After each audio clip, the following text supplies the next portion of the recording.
syukuri nikmat berupa anak. Kenapa? Kita tidak pernah meminta ya untuk dilahirkan di mana, untuk dibesarkan di mana. Tidak pernah kita meminta. Demikian pula anak-anak kita tidak pernah meminta untuk dilahirkan dari kandungan ibu yang mana. Tidak pernah. Semuanya adalah given, pemberian Allah Subhanahu wa ta'ala. Makanya anak-anak yang kita lahirkan itu terima dia apa adanya. Jangan kita celah. Karena itu adalah merupakan takdir Allah Subhanahu wa ta'ala. Nikmat dari Allah Subhanahu wa ta'ala. Amanah yang mestinya kita sebagai orang tua mampu untuk bertanggung jawab terhadap amanah tersebut. Bismillahirrahmanirrahim. Assalamualaikum warahmatullahi wabarakatuh. Alhamdulillahirabbil alamin wa bihi nasta'in ala umurid dunya waddin. Asyhadu an la ilaha illallah wahdahu la syarikalah wa asyhadu anna Muhammadan abduhu wa rasuluh. Amma ba'd. Para pemirsa Ruas TV rahimakumullah, alhamdulillah kembali kita memuji dan bersyukur kepada Allah Subhanahu wa taala, di mana alhamdulillah pada pagi hari ini Allah Subhanahu wa taala masih memberikan kepada kita limpahan nikmatnya. Di antaranya adalah berupa nikmat kesehatan, kekuatan serta kesempatan untuk kita dapat bersama-sama bersua di channel kesayangan kita Ruas TV dalam rubrik pembinaan anak di dalam Islam. Alhamdulillah setelah kita menyelesaikan ibadah puasa kita di bulan suci Ramadan full dengan ibadah dan amalan-amalan kebaikan, maka kembali kita bersama-sama akan mengkaji menyangkut tentang bagaimana pembinaan anak di dalam ajaran agama kita ini. Insya Allah pada kesempatan yang berbahagia ini, tema yang kita akan ulas adalah menyangkut tentang kaidah-kaidah dasar mendidik anak. Karena rupanya mendidik anak itu butuh juga ilmu, butuh juga pengetahuan dan pemahaman. Selain pengalaman-pengalaman yang sudah kita rasakan selama ini di dalam mendidik anak-anak kita, maka juga butuh asupan-asupan pengetahuan menyangkut tentang bagaimana cara mendidik anak-anak kita sehingga menjadi generasi-generasi terbaik. Jamaah sekalian yang sangat berbahagia, setiap kita orang tua pastilah mendambakan anak kita menjadi anak-anak yang nantinya di masa depan mampu untuk membanggakan orang tua. Mereka akan melanjutkan keturunan kita. Dan tentunya kita hidup di dunia ini tidak lama. Kita akan meninggalkan dunia ini. Dan yang akan meneruskan keturunan kita itu adalah anak-anak kita. Generasi kita. Maka kita inginkan keturunan kita ini menjadi keturunan-keturunan yang baik. Sebagaimana kita juga berusaha untuk menjaga diri kita, menjaga kehormatan kita. Nama baik daripada keluarga itu berada di pundak kita. Maka bagaimana tanggung jawab itu? Mampu kita estafet kepada anak-anak kita, kepada cucu-cucu kita. Saya yakin semua kita mengharapkan anak-anak kita adalah merupakan generasi-generasi terbaik di masa depan. Di mana mereka mampu menjadi sumber solusi dari berbagai macam persoalan dan permasalahan yang dihadapi di masa depan. Bukan justru menjadi sumber masalah bagi keluarga, bagi lingkungan, bahkan bagi bangsa dan negara. Setiap kita orang tua pastilah mengharapkan anak-anak kita menjadi kebanggaan orang tua. Baik kebanggaan di dunia maupun kebanggaan di akhirat kelak. Jamaah sekalian yang sangat berbahagia. Kemudian yang berikutnya adalah setiap kita orang tua pastilah menginginkan anak-anak kita menjadi anak-anak yang soleh dan solehah, yang senantiasa mendoakan kedua orang tuanya. Rasulullah sallallahu alaihi wasallam bersabda, "Iza matal insan in qata amaluhu illa min salas, sadaqatin jariyah, aw ilman yuntafa'u bih, aw waladun saleh yad'ulah."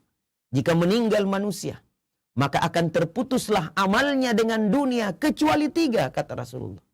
Ada 3 yang tidak putus, yang akan terus berkelindan, akan terus mengalir walaupun jasad kita sudah berkalang dengan tanah.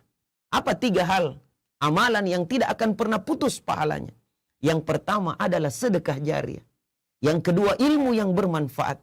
Dan yang ketiga adalah anak soleh yang senantiasa mendoakan kedua orang tuanya. Maka berbanggalah orang tua. Bersyukurlah orang tua. Manakala memiliki anak yang nantinya anak ini dibimbing, dibina, diarahkan dengan baik. Sehingga mereka menjadi anak-anak yang soleh dan solehah. Yang senantiasa mendoakan kedua orang tuanya. Anak-anak ini akan menjadi investasi pahala untuk orang tuanya. Coba bayangkan Bapak Ibu sekalian. Para orang tua. Sewaktu kita masih hidup, masih bisa sholat dapat pahala. Masih bisa ibadah dapat pahala. Tapi kalau sudah meninggal dunia, tidak mampu lagi kita melaksanakan aktivitas ibadah dan amalan-amalan tersebut. Namun tidak usah khawatir. Walaupun jasad kita sudah berkalang dengan tanah. Walaupun nyawa kita sudah berpisah dengan jasad kita. Tidak usah khawatir. Manakala kita melahirkan anak-anak yang soleh dan solehah. Karena anak-anak inilah yang akan melanjutkan pahala bagi orang tuanya. Anak itu sholat dapat pahala, orang tuanya juga dapat pahala. Anak itu puasa dapat pahala, orang tuanya juga dapat pahala. Anak itu mengaji dapat pahala, orang tuanya juga dapat pahala. Anak itu melakukan amalan-amalan kebaikan dapat pahala, orang tuanya juga akan mendapatkan pahala. Masih hidup ataukah sudah meninggal dunia? Apatah lagi anak-anak kita senantiasa mendoakan kedua orang tuanya. Luar biasa jemaah sekalian. Doa anak yang soleh dan solehah itu terbuka pintu langit dan bumi. Diijabah Allah subhanahu wa ta'ala. Doa-doa yang mereka panjatkan kehadirat Allah subhanahu wa ta'ala. Makanya jemaah sekalian yang sama berbahagia, didik anak-anak kita dengan baik. Bina anak-anak kita dengan baik. Selain mereka adalah merupakan generasi masa depan. Mereka dapat membanggakan orang tua. Dan juga akan mendoakan orang tuanya. Dengan doa-doa yang terbaik. Sebagaimana kita senantiasa berdoa kepada Allah. Rabbi gfirli wali walidayya.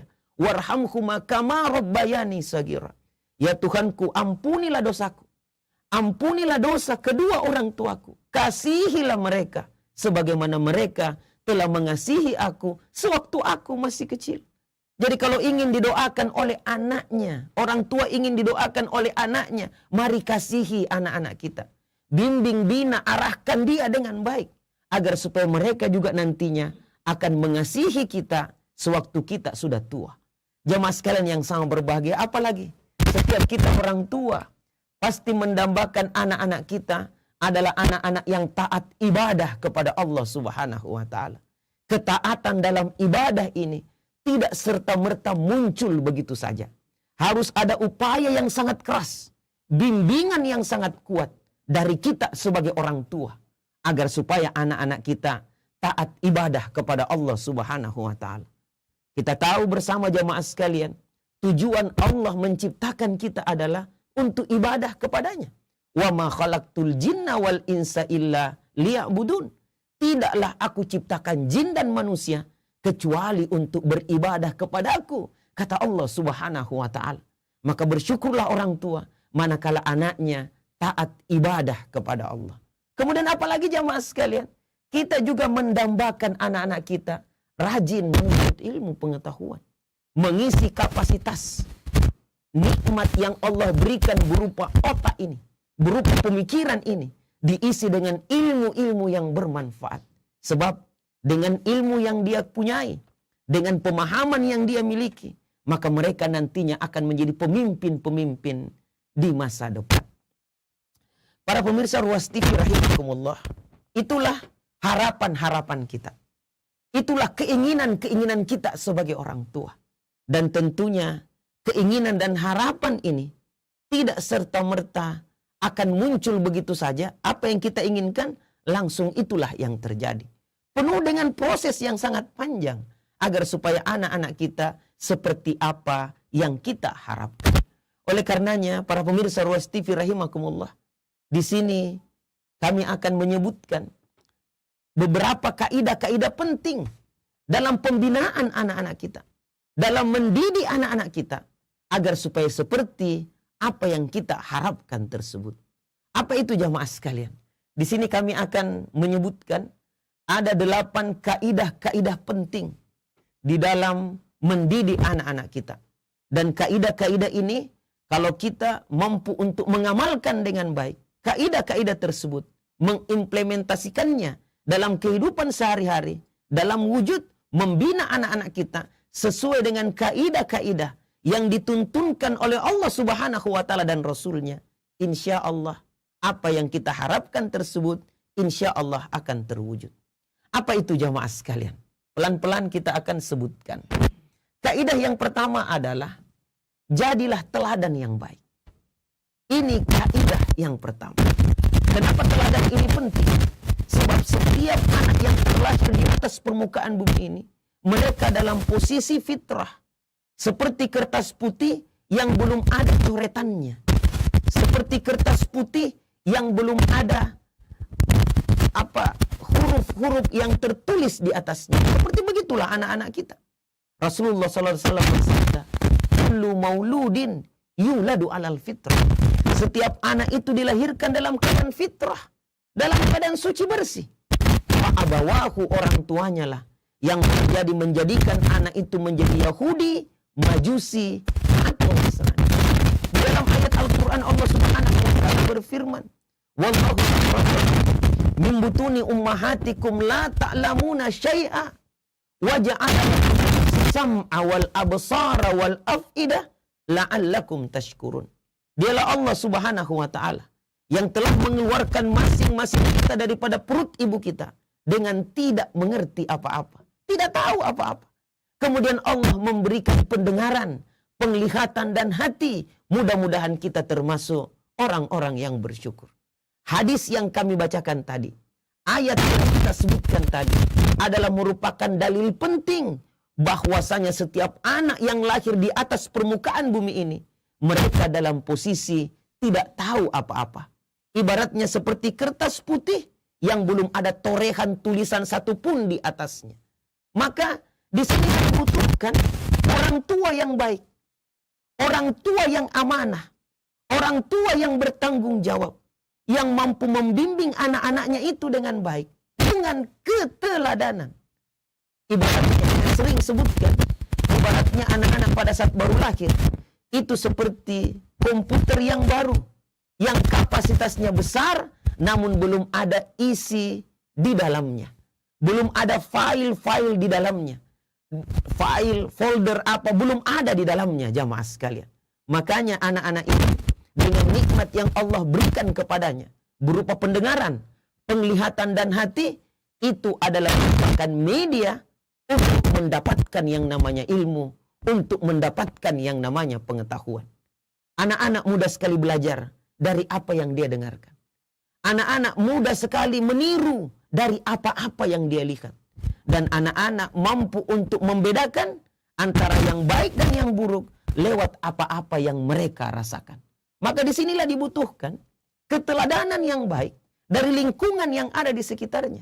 Kata-kata yang keluar dari lisan kita harusnya adalah merupakan kata-kata yang baik, agar supaya didengar oleh anak-anak kita, tersimpan di memori kepalanya kata-kata yang baik tersebut. Sebab kata-kata itu, bahasa yang kita sebutkan kepada mereka, apa yang dia dengarkan, itu juga yang akan keluar di lisannya. Oleh karenanya kalau kita melihat ada anak-anak kita, yang kata-katanya yang keluar adalah kata-kata yang bagus, khair, kata-kata yang baik, maka yakinkan apa yang dia dengarkan juga adalah merupakan kata-kata yang baik. Namun kebalikannya, manakala ada anak kita lihat, ya, mengeluarkan kata-kata yang kotor, kata-kata yang tidak baik, maka yakinkan apa yang dia dengarkan selama ini, itu jugalah yang masuk di kepalanya, itu jugalah yang akan keluar. Maka teladan yang baik di hadapan mereka. Demikian pula tingkah laku jamaah sekalian. Tingkah laku yang baik, yang kita pertontonkan di hadapan mereka, yang kita jadikan sebagai contoh-contoh yang baik, example yang baik di hadapan mereka. Ini pula lah yang akan dia ikuti. Ini pula lah yang akan dia turuti anak itu. Ini jamaah sekalian sama berbagai. Dalam teori pembelajaran, inilah dikenal dengan nama teori behaviorisme misalnya. memberikan contoh dari guru. Guru yang merupakan subjek daripada ilmu tersebut memberikan yang terbaik kepada anak-anak kita. Jamaah sekalian yang sama, teladan yang baik. Inilah yang disebutkan Allah Subhanahu wa taala di dalam Al-Qur'an. Peringatan untuk kita sebagai orang tua. Apa itu? Ya ayyuhalladzina aman, lima taquluna ma la taf'alun. Kabura maktan indallah an taqulu ma la taf'alun. Wahai orang-orang yang beriman, kenapa kamu katakan apa yang tidak kamu perbuat? Betapa besar murka Allah apa yang kamu katakan lantas tidak kamu laksanakan. Maka keteladanan di sini mempersyaratkan satunya kata dan perbuatan. Apa yang kita suruhkan, apa yang kita ajarkan, maka yang paling pertama memberikan contoh dari kata-kata tersebut adalah orang tuanya, jamaah sekalian. Guru-gurunya, jamaah sekalian, yang sama berbahagia. Teladan yang baik. Dan inilah yang kurang hari ini. Betapa banyak orang tua hanya menyuruh kepada sesuatu yang baik, namun justru dia tidak melakukan sesuatu tersebut. Atau dia melarang sesuatu yang buruk, namun dia yang paling pertama sekali melakukan keburukan tersebut. Inilah yang disebutkan dalam dunia psikologi, jamaah sekalian, dengan nama split personality. Kepribadian yang terpecah. Betapa banyak anak-anak kita hari ini kepribadiannya terpecah. Ilmu di satu sisi, kenyataan di sisi yang lain. Apa yang disebutkan beda dengan yang menjadi kenyataannya. Berapa banyak orang tua, saya minta maaf jamaah sekalian, melarang anaknya untuk merokok, tetapi orang tuanya sendiri yang merokok. Betapa banyak guru-guru yang melarang siswanya untuk merokok, tapi gurunya sendiri merokok, jamaah sekalian. Menyuruh anak-anak untuk datang tepat waktu, atau hadir di ruang Zoom tepat pada waktunya, tetapi justru gurunya lah yang terlambat hadir di ruang Zoom tersebut. Bagaimana bisa kita akan menjadi contoh teladan di hadapan anak-anak kita? Maka ini yang penting, teladan yang baik. Kalau kita ingin anak kita rajin sholat, maka yang paling pertama rajin sholat adalah orang tuanya. Anak-anak biar tidak disuruh jamaah sekalian, tapi setiap waktu, saban hari, dia melihat orang tuanya ibadah kepada Allah. Ya, di saat waktunya untuk ibadah, waktunya untuk sholat misalnya, dia lihat setiap hari. Mulai dari dia baru lahir sampai dengan usia 2-3 tahun, maka anak itu akan ikut. Walaupun kita tidak suruh, dia akan ikut di samping kita. Dia akan ikut kalau dia perempuan meminta untuk dipakaikan talkum misalnya mukena. Kalau dia laki-laki dia minta untuk dipakaikan sarung atau kopiah misalnya. Luar biasa jamaah sekalian. Teladan yang baik. Kalau kita ingin anak kita rajin puasa, maka yang paling pertama puasa adalah orang tuanya. Kalau kita ingin anak kita rajin mengaji, maka yang paling pertama rajin mengaji adalah orang tuanya. Kalau kita ingin anak kita aktif untuk membaca buku misalnya, maka showkan di hadapan anak-anak kita. Perlihatkan di hadapan anak-anak kita. Bagaimana tekunnya juga kita membaca buku jamaah sekalian. Kalau kita ingin anak kita bersih misalnya, hidup yang bersih, maka perlihatkanlah di hadapan mereka. Bagaimana pola gaya hidup yang bersih itu. Demikian pula seterusnya. Contoh-contoh yang baik kita berikan kepada anak-anak kita tersebut.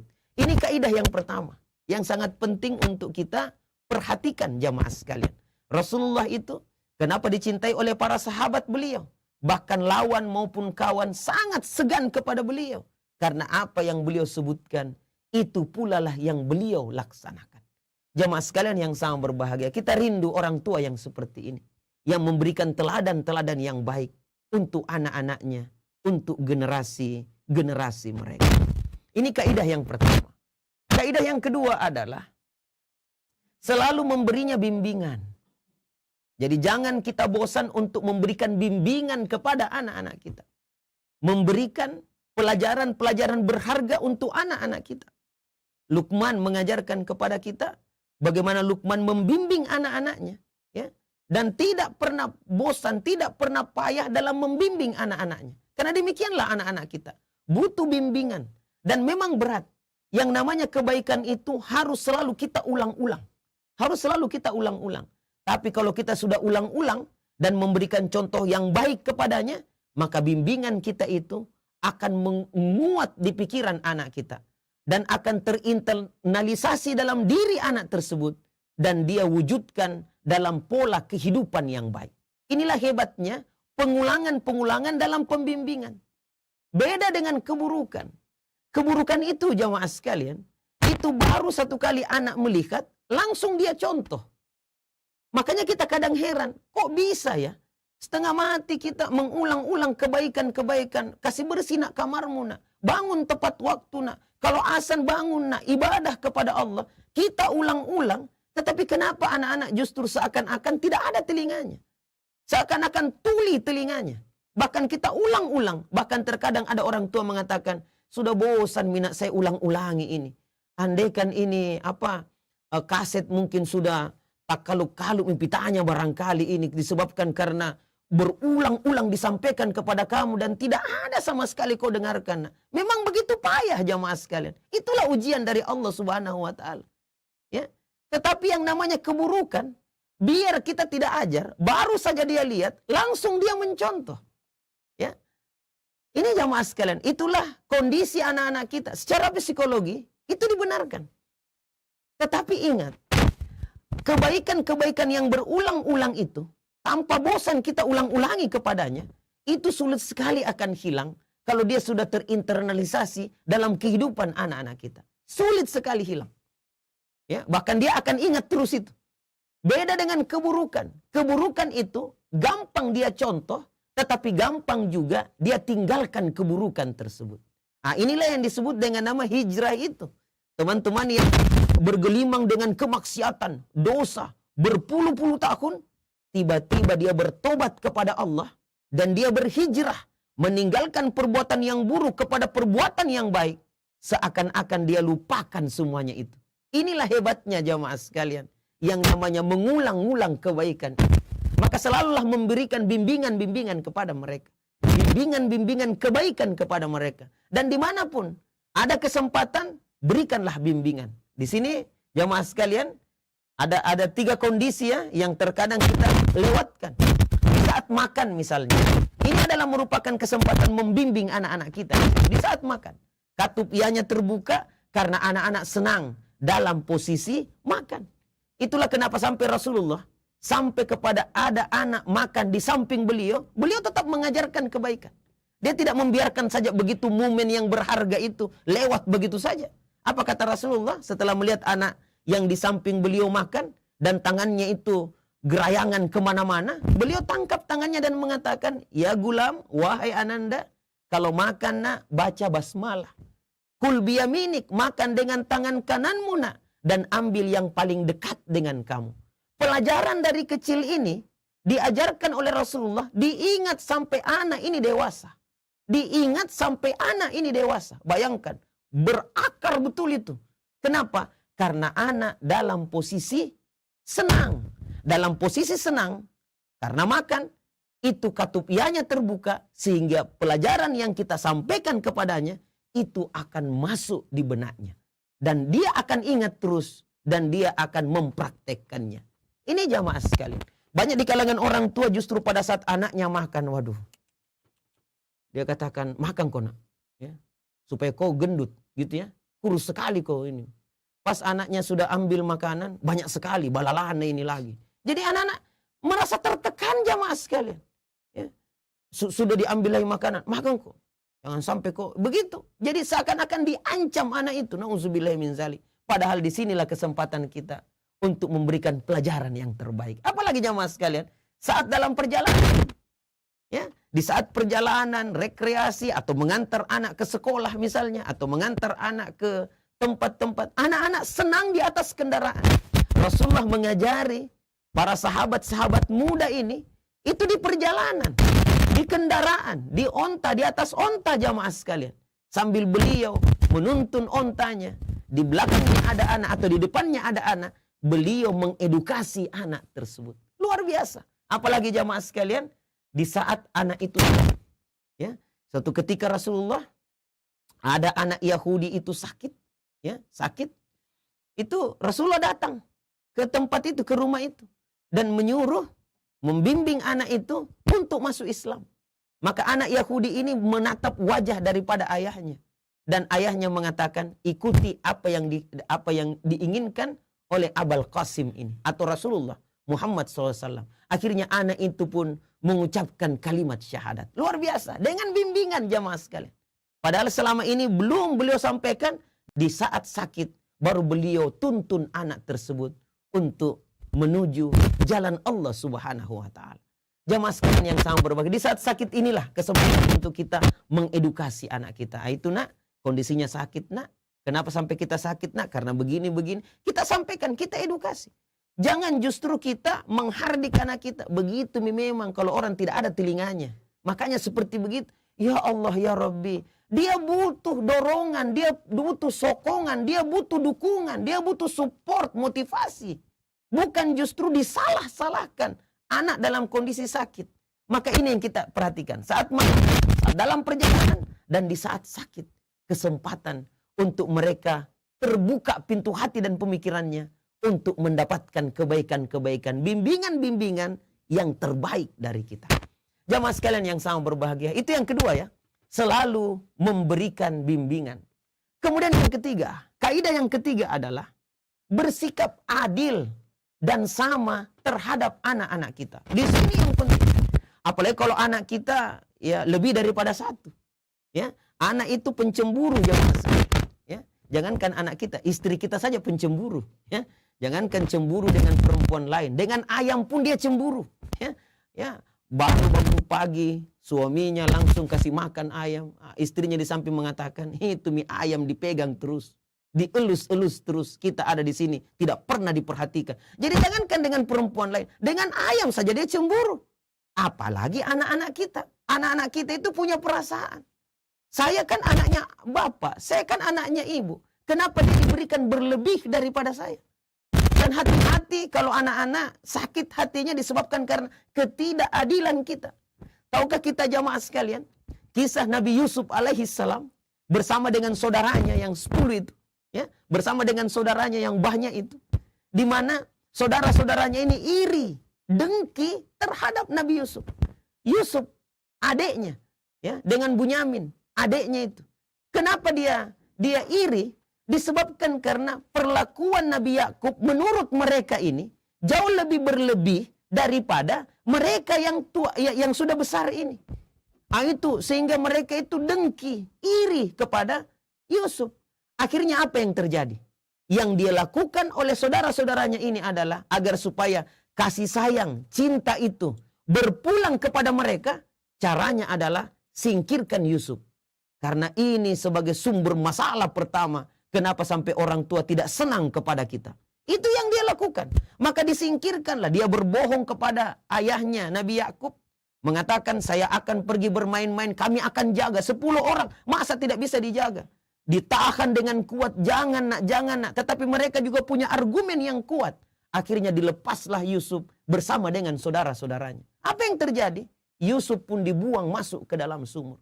Maka disinilah diajarkan kepada kita bagaimana posisi bersikap adil itu terhadap anak-anak kita. Adilnya di sini bukan sama rata sama rasa. Karena masing-masing anak juga butuh perhatian, membutuhkan kebutuhan yang mungkin berbeda kebutuhannya satu dengan yang lain. Bukan berarti adil itu ada anak kita TK, ada anak kita SD, ada anak kita SMA, dan ada anak kita perguruan tinggi. Maka kita memberikan uang saku kepada anak perguruan tinggi itu misalnya 100.000. Anak TK mengatakan, tidak adil mama, saya juga harus diberikan uang 100.000. Apa kebutuhannya anak TK dengan uang 100.000? Ya, minimal dia beli opos saja, keropok jamaah sekalian. Yang harganya mungkin cuma berapa. Sementara anak yang perguruan tinggi banyak kebutuhannya. Banyak sekali kebutuhannya. Belum lagi diktat, belum lagi buku pelajaran, belum lagi banyak sekali kebutuhan. Praktikumnya, apanya. Sehingga kebutuhannya itu jauh lebih berlebih daripada adik-adiknya yang lain. Tapi tetap semuanya kita berikan uang. Kita berikan uang saku masing-masing sesuai dengan kebutuhannya.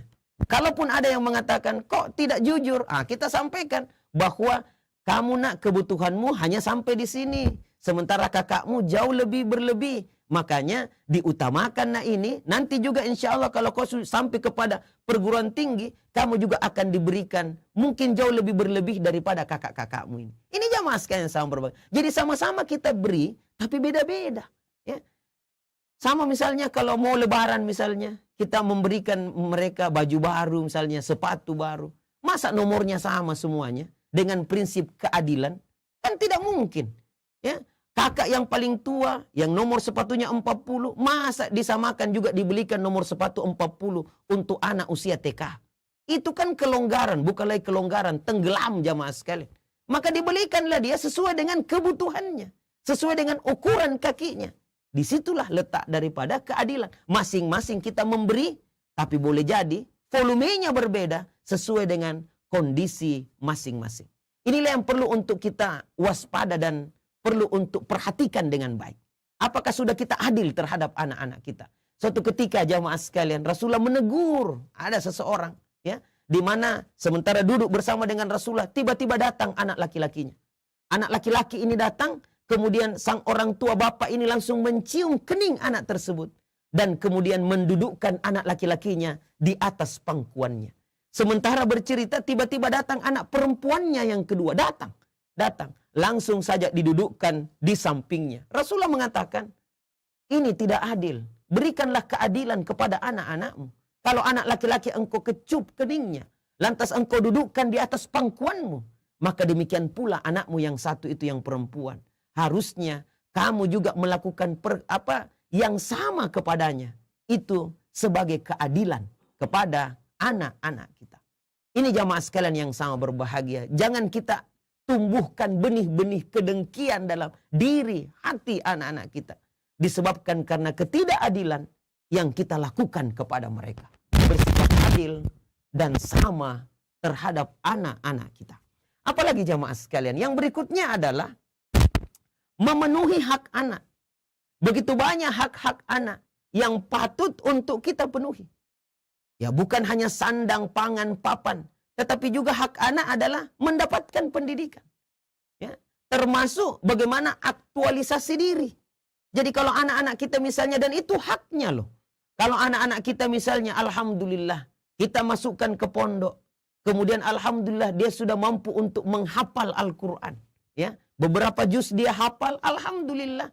Maka pada saat dia pulang ke rumah liburan, dan dalam kondisi pandemi, maka kita persilahkan dia untuk menjadi imam misalnya. Itu haknya. Dan itu adalah kesempatan untuk dia mengaktualisasikan dirinya, ya, mensyaukan dirinya di hadapan orang tua dan saudara-saudaranya. Itu adalah merupakan haknya.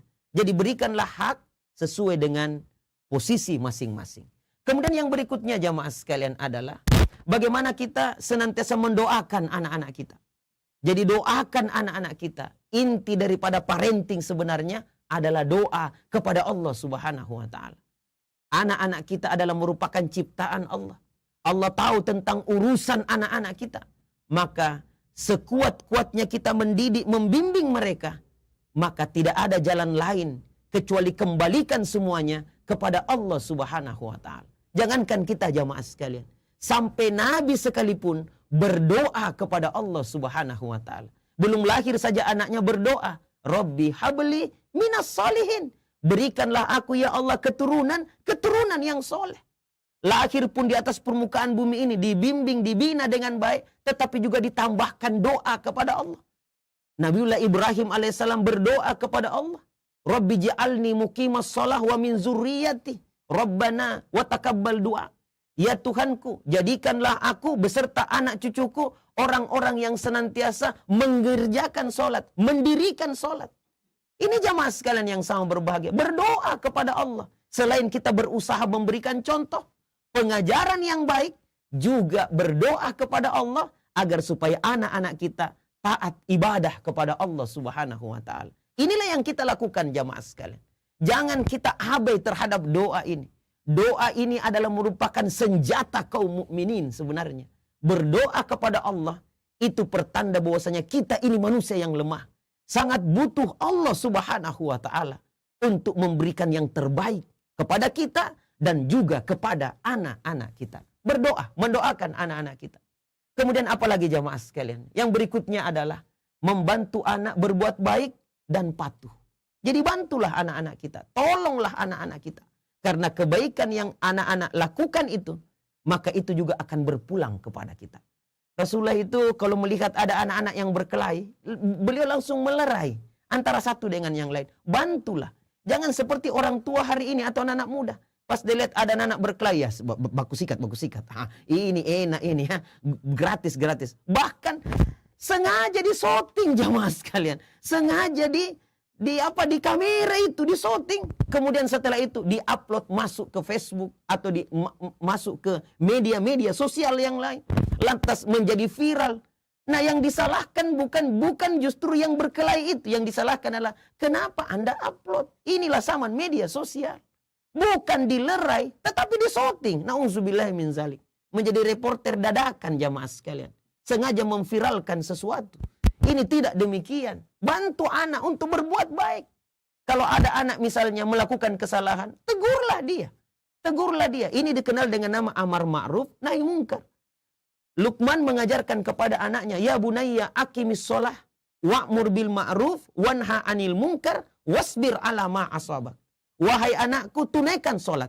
Ajak manusia kepada kebaikan, cegah kepada kemungkaran dan bersabarlah akan musibah atau ujian yang menimpa. Jadi termasuk amar ma'ruf nahi mungkar perlu untuk kita ajarkan kepada anak-anak kita agar supaya senantiasa dia berbuat baik dan patuh. Manakala dia tidak berbuat baik, tegurlah dia. Manakala dia tidak patuh, maka mungkin sampai kepada kita berikan punishment kepadanya, hukuman kepadanya dalam artian untuk mendidiknya. Nah, kalau ini yang kita tuntunkan kepada mereka, luar biasa anak-anak kita. Bantu anak untuk berbuat baik dan patuh. Kemudian apalagi yang berikutnya? Mari, kaidah ketujuh adalah, mari kita memberikan apresiasi kepada anak kita. Jadi jangan hanya sekedar punishment, tapi berikan juga reward. Apresiasi manakala mereka melakukan kebaikan. Nah, penting juga kita berikan hadiah kepadanya. Kata Rasulullah, tahadu, tahabu. Saling memberikan hadiahlah, maka niscaya kalian akan saling mencintai. Maka kalau anak-anak kita mendapatkan prestasi atau ada keunggulan, maka kita berikan hadiah kepadanya. Itu tidak mengapa jamaah sekalian. Anak-anak kita berhasil puasa 1 bulan penuh, alhamdulillah. Berikanlah hadiah kepadanya. Apalagi anak-anak usia 8-9 tahun misalnya. Ya, anak kita berhasil di bulan Syawal ini, puasa 6 hari di bulan Syawal. Sudah dia cukupkan puasa di bulan Ramadan. Dia tambahkan lagi 6 hari di bulan Syawal. Maka luar biasa. Seakan-akan dia berpuasa setahun penuh. Apakah kita tidak memberikan apresiasi kepadanya? Sebagai orang tua, melihat anak kita taat dalam kebaikan ini, mestinya memberikan hadiah. Dan inilah yang akan memberikan semangat kepada anak-anak kita untuk terus berbuat kebaikan. Ini jamaah sekalian. Dan termasuk hadiah adalah bagaimana kita dapat hadir pada saat anak itu sakit. Di saat anak itu sedih. Di saat anak itu unjuk prestasi. Ya. Bahkan sampai pada saat unjuk prestasi kita acungkan jempol. Bagus. Nah, wih, gembiranya anak-anak itu. Di saat dia bersedih kita angkat semangatnya. Kita pompa motivasi dirinya. Untuk dia bangkit daripada kegagalan itu. Tidak apa-apa gagal. Nah. Tapi yang paling penting adalah bangkit daripada kegagalan itu. Maka itulah yang terbaik untuk mereka. Jamaah sekalian yang sangat berbahagia. Kemudian apa lagi? Yang terakhir adalah, kaidah yang ke-8 adalah, jangan kita suka mencela anak-anak kita. Jangan suka mencela jamaah sekalian. Ini adalah perbuatan yang tidak baik. Ya, mencela anak. Syukuri nikmat berupa anak. Kenapa? Kita tidak pernah meminta ya untuk dilahirkan di mana. Untuk dibesarkan di mana. Tidak pernah kita meminta. Demikian pula anak-anak kita tidak pernah meminta untuk dilahirkan dari kandungan ibu yang mana. Tidak pernah. Semuanya adalah given, pemberian Allah Subhanahu wa ta'ala. Makanya anak-anak yang kita lahirkan itu terima dia apa adanya. Jangan kita celah. Karena itu adalah merupakan takdir Allah Subhanahu wa ta'ala. Nikmat dari Allah Subhanahu wa ta'ala. Amanah yang mestinya kita sebagai orang tua mampu untuk bertanggung jawab terhadap amanah tersebut. Jadi kalau anak kita misalnya ya mungkin bedalah dengan anak-anak yang lain ya. Anak kita mungkin ranking 30 dari 31 siswa, ya. Boleh jadi dia memang tidak kuat dari sisi matematisnya. Tetapi boleh jadi dia kuat dari sisi psikomotoriknya misalnya. Dari kinestetisnya misalnya. Dia menjadi olahragawan. Atau mungkin dia hebat dan kuat dari sisi interpersonalnya. Kemampuan untuk bernegosiasi dengan teman-temannya yang lain. Boleh jadi, maka legitkanlah potensinya sesuai dengan kemampuannya. Jangan kita suka mencela, apalagi membanding-bandingkan anak-anak kita. Jamaah sekalian, di sini ya ini sudah pernah juga kita jelaskan, tapi tidak apa-apa kita sebutkan ulang. Hindari 12 gaya populer yang biasa dilakukan oleh orang tua. Apa itu? Perintah. Ya. Tidak apa-apa kita menyuruh anak kita, tapi dahulukan dengan kata-kata minta tolong. Jangan langsung memerintah, sini kau, pergi beli pulsa. Dia bilang, siapa ini? Ini jamaah sekalian. Jangan kita menyuruh sesuatu, kecuali dengan kita mendahulukannya dengan kata-kata minta tolong. Itu akan melembutkan hati anak-anak kita. Apalagi jamaah sekalian, meremehkan. Ya. Dapat berapa? Dapat 10 kah bunda? Apa itu 10? Saya dulu dapat 11. Misalnya begitu. Meremehkan, bahkan sudah bagus nilainya, justru kita remehkan.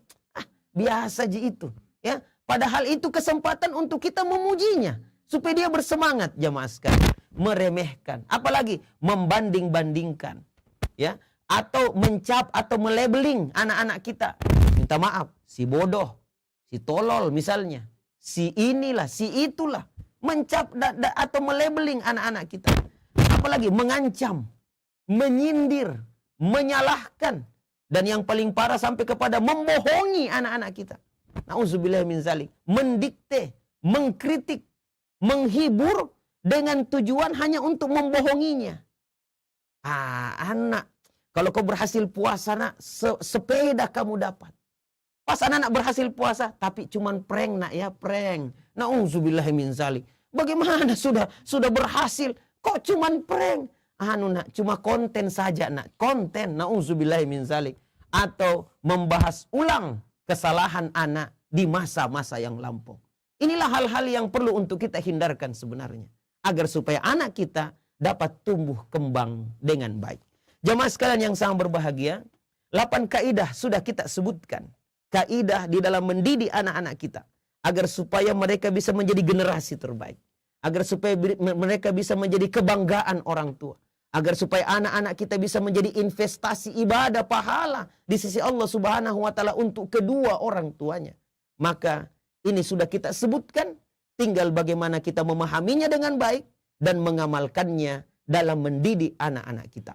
Semoga ada manfaatnya jamaah sekalian, dan semoga Allah Subhanahu wa taala memudahkan kita di dalam kebaikan.